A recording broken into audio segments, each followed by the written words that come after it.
Chapter 15. Base of Operations. If an army sets out on any expedition, whether it be to attack the enemy and his theatre of war, or to take post on its own frontier, it continues in a state of necessary dependence on the sources from which it draws its subsistence and reinforcements, and must maintain its communication with them, as they are the conditions of its existence and preservation. This dependence increases in intensity and extent in proportion to the size of the army. But now it is neither always possible nor requisite that the army should continue in direct communication with the whole of its own country. It is sufficient if it does so with that portion immediately in its rear, and which is consequently covered by its position. In this portion of the country, then, as far as necessary, special depots of provisions are formed, and arrangements are made for regularly forwarding reinforcements and supplies. This strip of territory is therefore the foundation of the army and of all its undertakings, and the two must be regarded as forming in connection only one whole. If the supplies, for their greater security, are lodged in fortified places, the idea of a base becomes more distinct. But the idea does not originate in any arrangement of that kind, and in a number of cases no such arrangement is made. But a portion of the enemy's territory may also become a base for our army, or at least form part of it. For when an army penetrates into an enemy's land, a number of its wants are supplied from that part of the country which is taken possession of. But it is then a necessary condition that we are completely masters of this portion of territory, that is, certain of our orders being obeyed within its limits. This certainty, however, seldom extends beyond the reach of our ability to keep the inhabitants in awe by small garrisons and detachments moving about from place to place, and that is not very far in general. The consequence is that in the enemy's country the part of territory from which we can draw supplies is seldom of sufficient extent to furnish all the supplies we require, and we must therefore still depend on our own land for much. And this brings us back again to the importance of that part of our territory immediately in rear of our army as an indispensable portion of our base. The wants of an army may be divided into two classes. First, those which every cultivated country can furnish, and next, those which can only be obtained from those localities where they are produced. The first are chiefly provisions, the second the means of keeping an army complete in every way. The first can therefore be obtained in the enemy's country. The second, as a rule, can only be furnished by our own country. For example, men, arms, and almost all munitions of war. Although there are exceptions to this classification in certain cases, still they are few and trifling, and the distinction we have drawn is of standing importance, and proves again that the communication with our own country is indispensable. Depots of provisions and forage are generally formed in open towns, both in the enemy's and in our own country, because there are not as many fortresses as would be required for these bulky stores continually being consumed, and wanted sometimes here, sometimes there, and also because their loss is much easier to replace. On the other hand, stores to keep the army complete, such as arms, munition of war, and articles of equipment, are never lodged in open places in the vicinity of the theatre of war, if it can be avoided, but are rather brought from a distance, and in the enemy's country never stored anywhere but in fortresses. From this point, again, it may be inferred that the base is of more importance in relation to supplies intended to refit an army than in relation to provisions for food.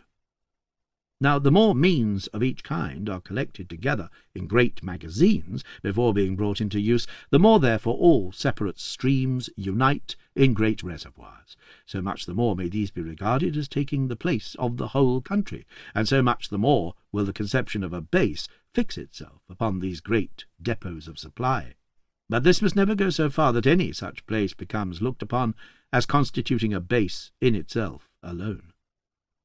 If these sources of supply and refitment are abundant, that is, if the tracts of territory are wide and rich, if the stores are collected in great depots to be more speedily brought into use, if these depots are covered, in a military sense, in one way or another, if they are in close proximity to the army and accessible by good roads, if they extend along a considerable width in the rear of the army, or surround it in part as well, then follows a greater vitality for the army, as well as a greater freedom in its movements.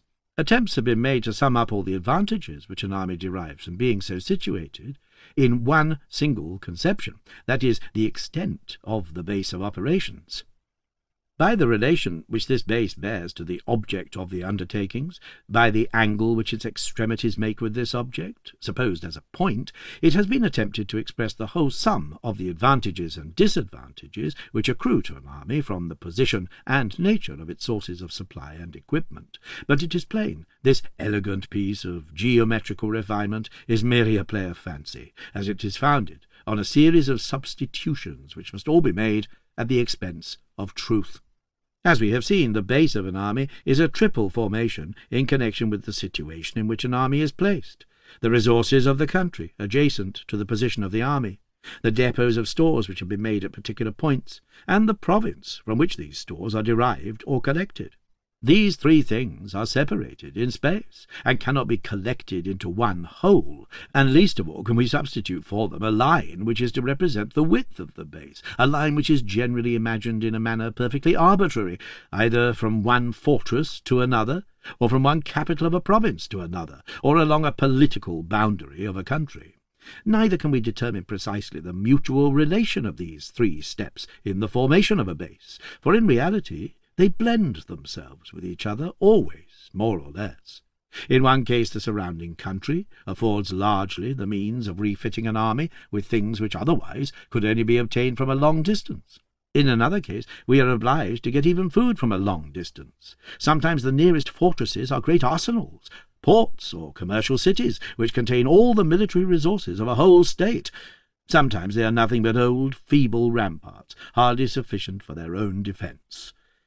The consequence is that all deductions from the length of the base of operations and its angles, and the whole theory of war founded on these data, as far as its geometrical phase, have never met with any attention in real war, and in theory they have only caused wrong tendencies.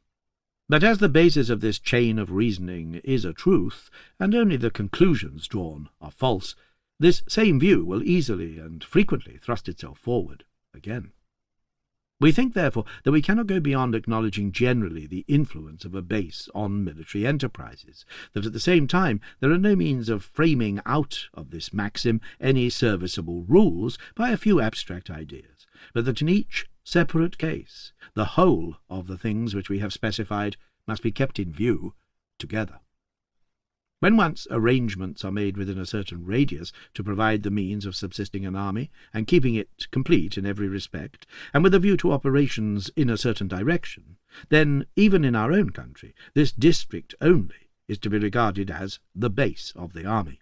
And as any alteration of a base requires time and labour, therefore an army cannot change its base every day, even in its own country, and this again limits it always, more or less, in the direction of its operations.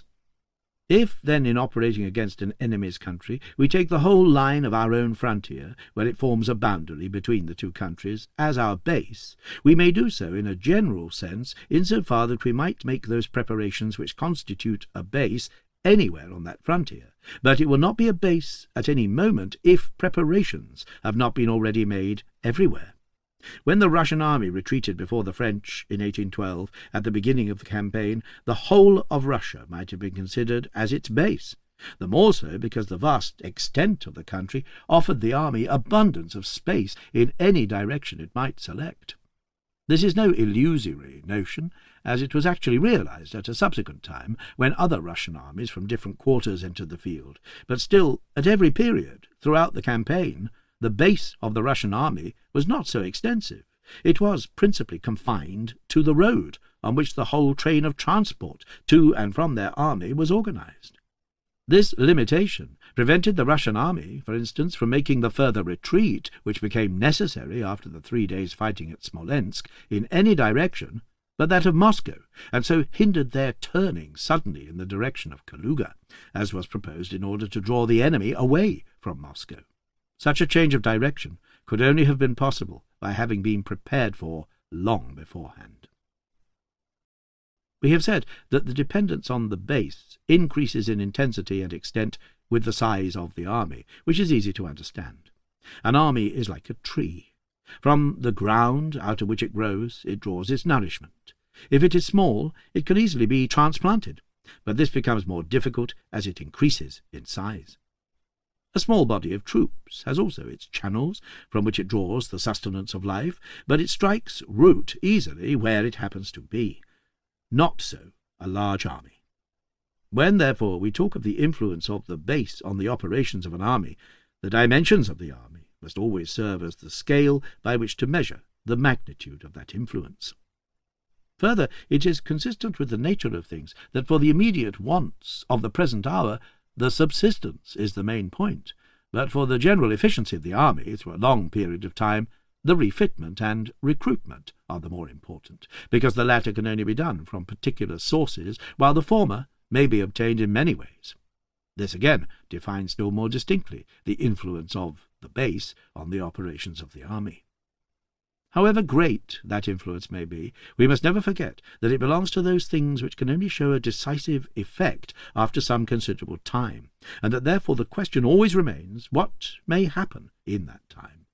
The value of a base of operations will seldom determine the choice of an undertaking in the first instance.